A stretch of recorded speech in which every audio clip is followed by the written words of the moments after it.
အစားလျှော့စားတာနဲ့လေ့ကျင့်ခန်းပို့လို့တာဘယ်ဟာပိုကောင်းလဲဆိုတဲ့မိကွန်းအစီချခြင်းတဲ့သူတွေအမေးများတယ်သူ့ရဲ့ equation ကတနေ့ကိုကယ်လိုရီ900လျှော့ရင်တစ်ပတ်ကိုတစ်ပေါင်ကျမယ်ပေါ့အဲ့တော့900ကယ်လိုရီအစားလျှော့စားရမလား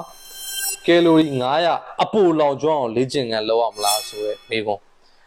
လူအများစုကအဲ့နှစ်ဖက်ကိုလိုက်ကြတယ်ချို့ကယ်လိုရီ900လျှော့မှဆိုပြီးပိုလျှော့သွားတတ်ကြတယ်ပိန်ချုံချီနဲ့ပန်တာမြက်ကွင်းညိုလေးဖြစ်သွားတယ်တချို့လေ့ကျင့်ခန်းတွေရွယ်တိုးလို့ပြီးကယ်လိုရီလောင်ကျွမ်းမှုကြိုးစားတယ် stress တွေများလာတယ် recovery မဖြစ်ဘူး injury ဖြစ်မယ်တခါတလေမှာ weight လုံးဝမကျတဲ့ကျန်းမာသော fatigue ဖြစ်နေလိမ့်မယ်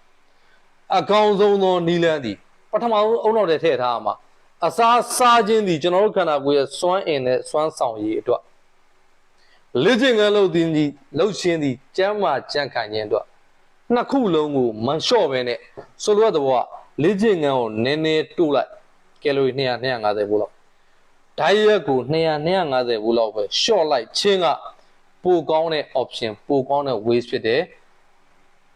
တခုတည်းနောက်လိုက်ရင်အမှားဖြစ်မှာဖြစ်ပါတယ်တွေးစရာတခုရရင် yes တို့မှပြပါကျွန်တော်ကိုနိုင်ဦးပါကျေးဇူးတင်ပါတယ်